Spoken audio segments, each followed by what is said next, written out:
So I've been working on a little bit of a modification of how I'm using my e-bell, and it would be interesting to have other people try this and give me some feedback. So it's a bit of a subtle variation, but it seems to solve a little bit of the how do your hands work in a golf swing while using your trainer. So I think it's more relatable in terms of hand action potentially.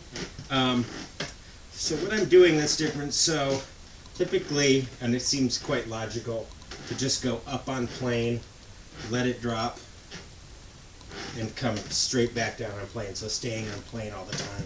So, except that a lot of people don't swing quite that way. So some people do. If you have a very vertical kind of movement in your swing where this stays centered, and you have this kind of action, then it's very much a kind of a steeper vertical plane.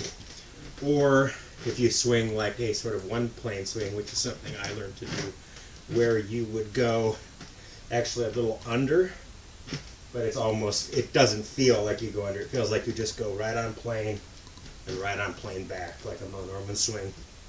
Just keep that. So that's a version as well to train, and you can see that in any of these swings, a lot of the action is the same, but still shifting and turning kind of body motion.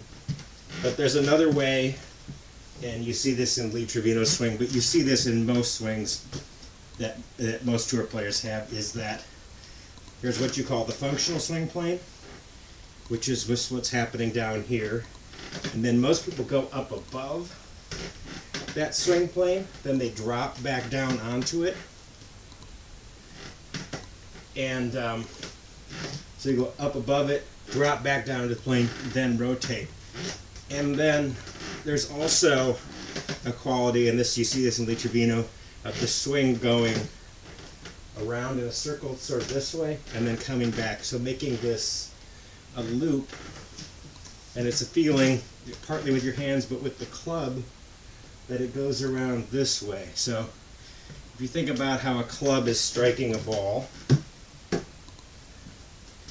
if I was going to have a rotational movement in my hands, right, this would be the obvious one to have, right? You wouldn't want to have this rotation because that's backwards, right? But that's exactly what a lot of people do. So they basically are going this way, which sort of translates to going this way, right? So too far inside and over, and you really want that loop to go under and through. So up, drop, and through. So now to get a feeling for that with your trainer, you actually want to go kind of up above the plane you want to land on, but then you don't just drop, you actually turn around and come back. So that's the motion. So over the plane, turn the corner, and the reason this is the difference between turning the corner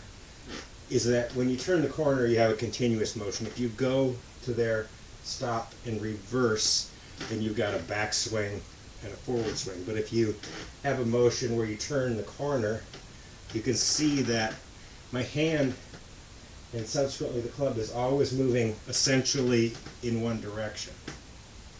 I know it's going that way and then this way, but if you think of it as a circle, it's moving one direction on a circle, moving around one way. So the way to do it with your trainer is, and you'll feel this as being a little bit different, is to go up and over and through. So like a figure eight kind of feeling.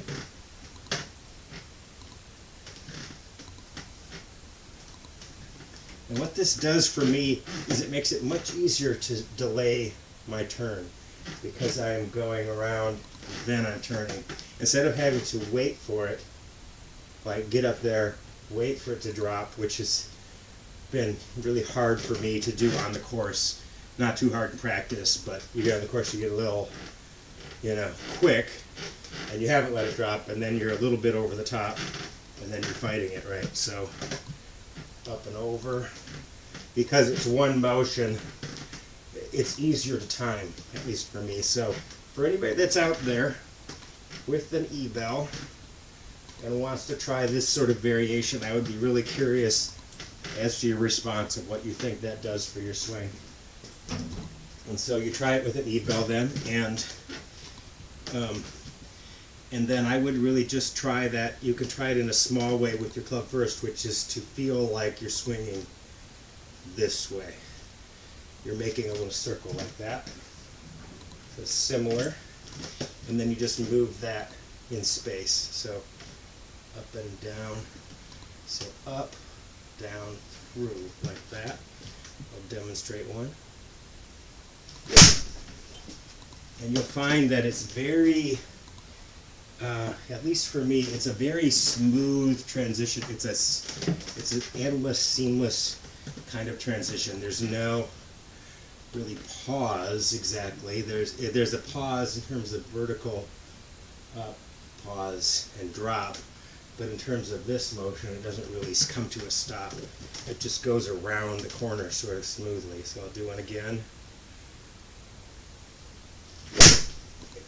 You can see that it's a very kind of smooth way of transitioning from the top back into the swing. So give it a try and tell me what your results are. It would be great. Thanks.